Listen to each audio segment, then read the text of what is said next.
My philosophy has always been share your story or someone will write it for you. Arrow.net, ARROE.net. Let's do it. Let's play it forward. These are real people, real stories. The struggle to play it forward. Episode number 452 is with Chef Andre Rush. Good morning, my friend. I'm doing excellent. What about yourself? Doing fantastic. I'm here in the South, so I can really relate with what you're putting into this book. And I mean, it's like to really, you have always been so loyal to the South in the way of preparing food as well as just being a gentleman. Of course. I mean, I'm from a little small town. As you know, we're South, we're different. I tell people demographically from New Jersey to New York to LA, I mean, the South is completely different with hospitality, with culture, and so many different things. And I left there a long time ago, but I appreciate and I love my heritage in the South. When did you realize that you were growing in that direction of becoming a chef? Because, I mean, I didn't discover real cooking until the lockdown. I went, wow, I have wasted a lot of my life. I should have been in the food business. It's funny because when the lockdown happened, I think everybody became a chef and a fitness expert, which was kind of comical with me because I kept doing what I was doing and started speaking more. And you asked me, when did I realize I never realized I was becoming a chef. And even when I got the title of chef, it was just a check. And I just kept going like I do right now. I got some TV shows going. I got some other things behind the scenes.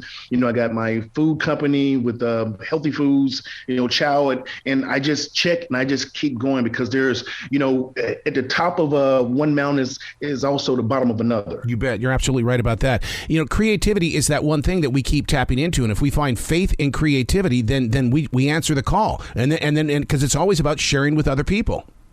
Exactly. I love that.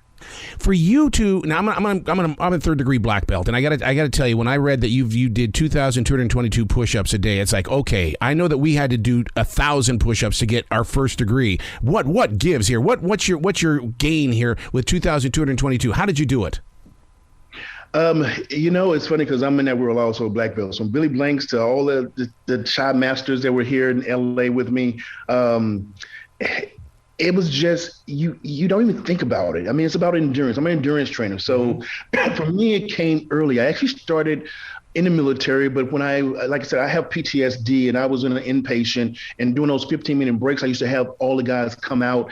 I would say you have to do 500 push-ups in 15 minutes. Or if you got finished earlier, you can have whatever time is left. Or if you didn't, you just had to keep going, right? And, they learned really quick that they could do those 500 if they wanted a break. And when the 22 vets came up to commit suicide a day and everybody was doing 22 push-ups a day, I said that wasn't enough for me. I wanted to get more attention. I needed more. I needed more people to take this serious because a big guy like me doing 22, you're not even going to blink an eye. You're like, you can do more. And I did more. Mm-hmm. And it was for a reason. And I keep still do more. One of the things that I learned in becoming a push-upper, I'll call it, is the fact that I would go into a state of meditation. And what the way that I worked that was that in my first degree black belt test, I did a brick break, a double brick break from a push-up position, which can be seen on my website. And so because I believe that when you get into that push-up position, it's almost like you're saying, I sacrificed my life for the world. Now where can we grow from here? I love that. And you're exactly right. I use my chi, right? And so it always comes down at the bottom and you always bring it up. Like when I do my meditation, I meditate at 3 o'clock in the morning, I roll over, I get on the ground and there's nothing. Mm-hmm. There's nothing. And I literally, it's like silence, no music. It is like you're going into this trance where you have to say, I give myself to you, yep. Right? I think about all the things, the people that are not here, people that have suffered, people that are suffering, people that have failed, people that have all those things come to fruition, and I use it for that. So when you would prepare a meal for a president, was it like you're sharing your art because the energy was moving through you to reach them, and they're world leaders?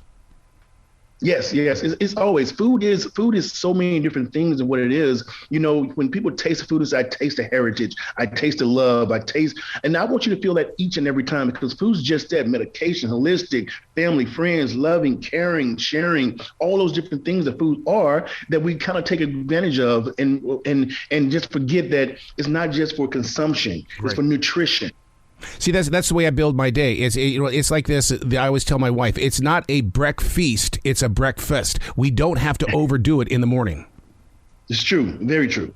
But a lot of people like to do that. They like to overfill in the morning because they think that's going to take them through the rest of the day. And it's like, wow, I don't know if that's really good for the brain.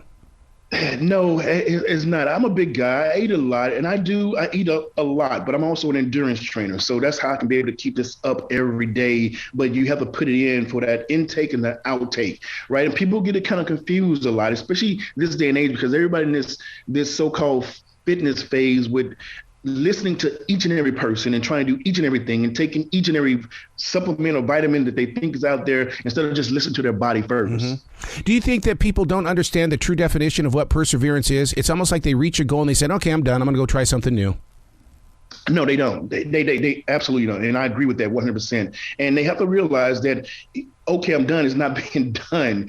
You know, if you stop, you got to keep going. Like I said, again, the bottom of the top of one mountain is the bottom of the next. And you got to just keep going. Also, you can grow other people to go with you. So you're never done. You can bring someone with you along with the journey, or 100, 1,000, a million. We're both black belts. Would you say that writing a book like this is part of the way? Because martial arts is the foot, fist, way. And a lot of people don't understand the way means community. The way does need community, and we are that community, and you're nothing without a community. Community grows the best leaders, carers, givers in the world, you know, and you know, it's like givers. You have givers and givers, you know, and this, I was just talking to the guy from Black Belt Magazine in Germany yesterday, and we're talking, he's coming here next week, and you have givers. I say you have givers, you never go broke, you never go wrong, you never go hungry, because you have to worry about no intentions, nobody looking over your back, no worries whatsoever. That's a community. Were you trained in the way that it's like my Sabanim would always tell me, he says, this is not about going out to find the fight. This is how to walk around where there is a bad position. That is true. Always, always. Yeah, how do you train other people who have not gone through the ranks? Because, I mean, I'll tell you how it works. Like, I was with some broadcasters yesterday at a university, and I said, I think of you as white belts. And the reason why is because you're just learning this business. I can't give you a green belt project if you're only a white belt. And that's correct. And you have to, it's all about putting in the work. You have to do the work. You have to do the work. You have to do the time. A lot of people now has that entitlement, you know, that lack of gratitude and that lack of humility. You're going to have to put in the work. And if I'm leading you, I'm going to lead you. But if I have to follow, I'm going to be the best follower to lead you to what you need to do.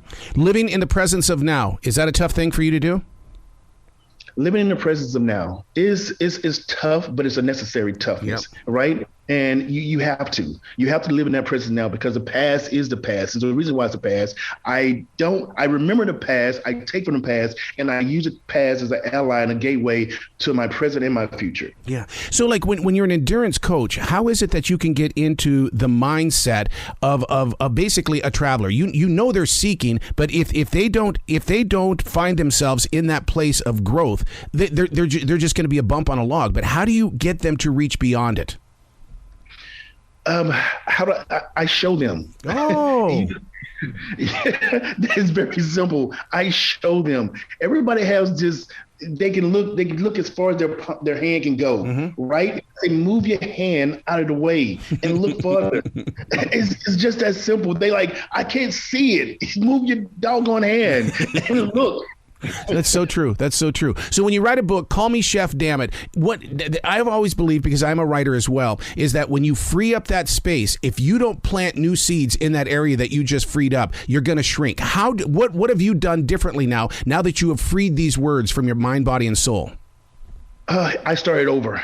You're right. It's different space. You know, I was very transparent. I opened up. I let out things that I would never want to say out loud, just because of the realm I've been in within the political, military, and I know people would shun it because they're in that space, right? It wasn't about them, it's about everyone. And I didn't want to think about just who you are. I think about the underdogs. I think about the kids. I think the successors. I think about the failures, and I use it for them as the conduit. So everybody can learn from it, whether you're in corporate, whether you're in the projects, or whether you're just a good person or even a not so good person. I'm so glad you said that, because I study Native American spirituality, and one of the things that the medicine man was always doing, he was always looking for the next one that would follow him. But it had to be someone with energy, and most of the time it was the bad child. Do you find yourself in that situation too? It's like, okay, you've got the energy. I know you're doing bad, but you've got energy that can become very positive in somebody's life. All the time, all the time. And that's why I love doing what I do. I answer all my DM, my messages, and I have people that was angry, people this way, that way, and it's their energy. I'm an energy person. I feed off of energy to death. It's my lifeline. It's what I do. It's who I do, and how I have to convert it, whether it's good or bad or indifferent. I have to take that energy in and process it to distribute it back out, and I have to distribute it in a way where I can distribute out the right way.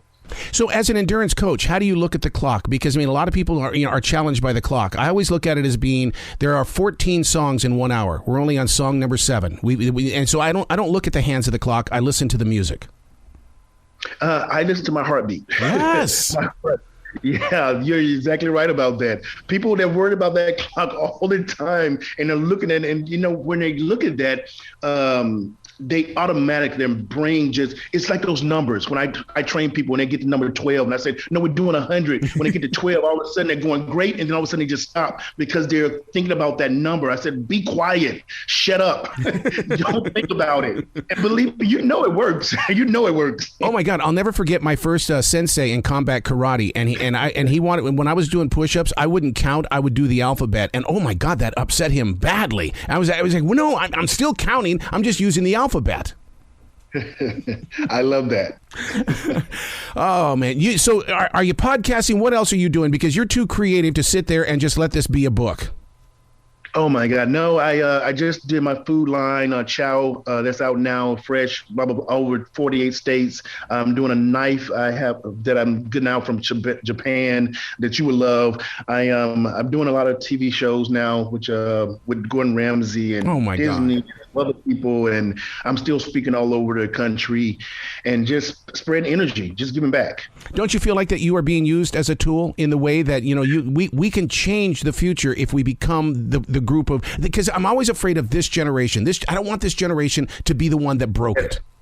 Yes. And that's what I'm afraid of. And we are tools, we are conduits until the next generation. And you hit it on the head because it's getting lost now. And in the last few years, with all the things from the pandemic to the racial divide to the capital and Russia and Ukraine and just Afghanistan, I get involved in all those tough situations because it takes people that's tougher to do that, like us. Yeah. Andre or Chef, in fact, how did I do that? It says, call me Chef, damn it. Chef, please come back to this show anytime in the future. Thank you so much, sir. It was a pleasure. You be brilliant today, okay? You as well.